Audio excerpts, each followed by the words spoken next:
Welcome back to the Chow Time Pod. It's your host, Red. I got a video today from Courtney Ryan.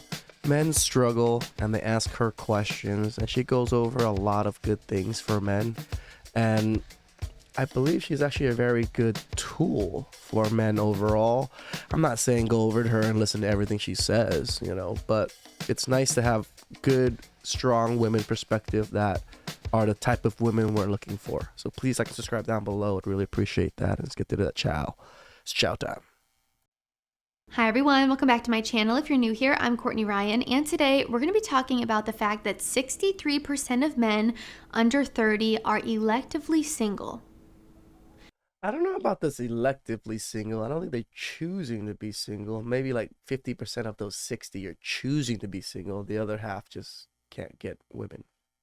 Let that sink in for a second. I know I've covered similar topics in the past, and this is kind of old news at this point, but I wanted to go through this with you guys and share some of my thoughts from a woman's perspective here, and even more specifically, a woman who makes content for men. Because the reality is that we are experiencing a tectonic shift in dating, and I see a lot of the aftermath in my comment section, in my DMs, in terms of questions that I receive from you guys, or just overall comments and your shared experiences.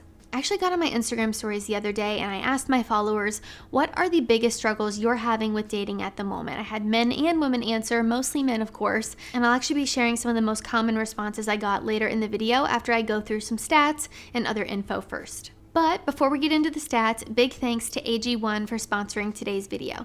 AG1 is a comprehensive all-in-one foundational nutrition that serves that I found on this topic. The first one being here that 63% of men under 30 are electively single, as I mentioned, and this is up from 51% in 2019. Damn. So in 4 years, 50% of men are more single than they were.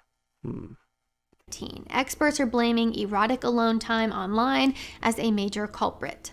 The next one in the I mean, it makes sense because corn makes it so you don't have a drive or a want to go out there to look for women or to strive to do better to get women. So worst case scenario, the young American man's social disconnect can have tragic consequences. Young men commit suicide at 4 times the rate. I mean, not just the committing suicide thing. All these tragedies that have been happening lately are all particularly young men within this group, in my opinion. Of young women. The next statistic here is that women now collect nearly 60% of bachelor's degrees. That's huge. Another one here, as of 2022, Pew Research Center found 30% of U.S. adults are neither married, living with a partner, nor engaged in a committed relationship. Nearly half of all young adults are single, 34% of women, and a whopping 63% of men. And you're probably thinking, well, how are only 34% of women single, but 63% of men are single? That is because a lot of women are dating the same men or going for the same men. Or just slightly older, above the 30 mark range, so they wouldn't be counted. Not great. And this one blew my mind, but honestly, I wasn't that surprised. And it says only half of single men are actively seeking relationships or even casual dates. According to Pew, that figure is declining. So I really just wanted to gather those because that's kind of... Is it declining as in more men are not dating? Or is it declining that less men are not dating? Of what we're going to be talking about for the rest of the video. Those were the biggest standout statistics to me in all of the research that I did here. I think there is a lot to unpack here, and we're going to kind of get into that. So let's get going. The first thing I wanted to do is share some of the most common Instagram responses that I got. So reading through the responses was interesting because I was reading the same responses over and over and over again. And it was very easy to sift through the data and pinpoint the most common responses. And I'm gonna go more in depth with some of these a bit later because I all think they kind of fit into different categories. So again, I had asked, what are the biggest struggles you're having with dating at the moment? The first thing people said was hookup culture, people only wanting casual flings, not wanting to be in a long-term relationship or anything serious. This is the bad thing about how women view it, right? They think that all men have access to hookup culture because all women have access to hookup culture and they're participating in it quite frequently, let's say. So when these men are just not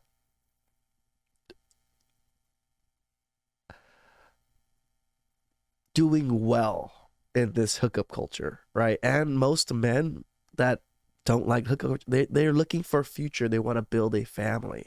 So when hookup culture is so prevalent in society, there's not very many women on the other side that are looking for stable families and a long-term partner because they're also in that hookup culture state. Serious. The second was social anxiety, a fear of rejection, or just the overall approach. That's just building up confidence, getting yourself out there and doing those things. A lot of men just stay at home, watch porn, play video games. Yeah, I mean, they interact with people on the internet through their headsets, but they don't actually truly interact with people face to face. And they're not talking about, relationship dynamics. They're just talking about video games and like cussing each other out. They're scared to approach women. Next was feeling hopeless and invisible.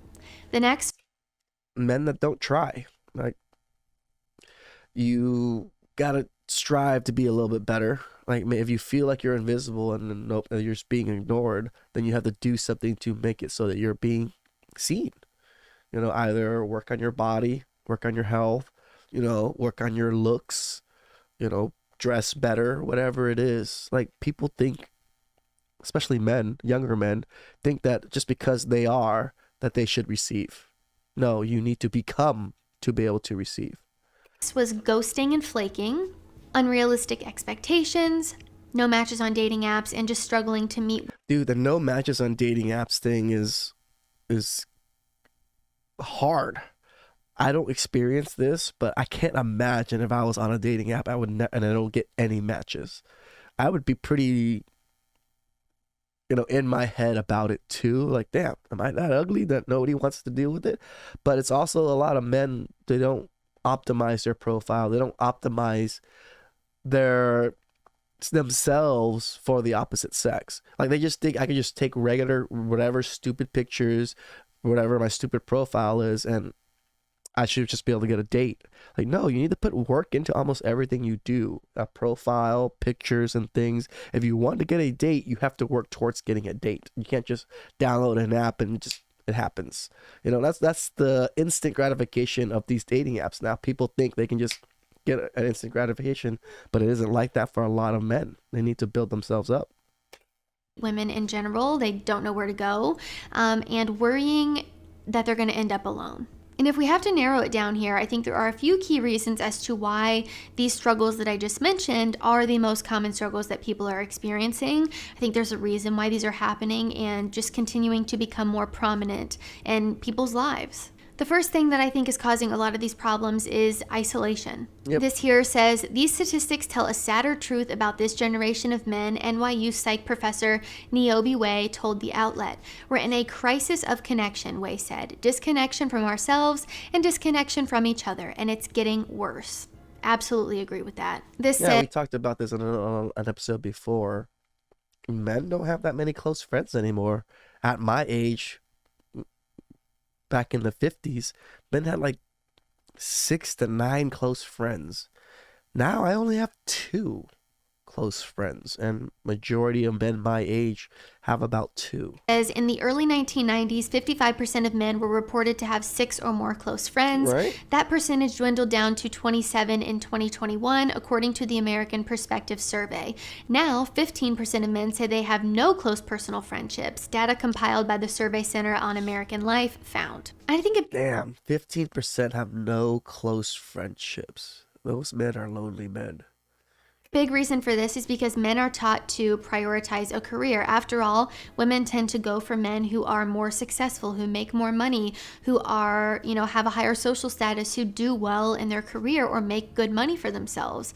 And I think a lot of men also do this with the hopes that it will improve their dating life as well. Obviously, we know that women tend to look for men who are at their level or above. So it would make sense why men would then feel an extra need to prioritize their career, because they think, okay, well, if I don't, then I'm probably not going to end up with the girl that I want or whatever. And as women, become more successful, we're earning 60% of bachelor's degrees. It makes sense why this is the case. Mm-hmm. Isolation is not healthy. It's obviously not good for the friendship. I think it's funny that women are all excited and happy about the statistic. Oh, wow, women are educated now. And it's just like, you do know that more women being educated and less men being educated just makes it so women are having harder to find mates that are equal to them education wise.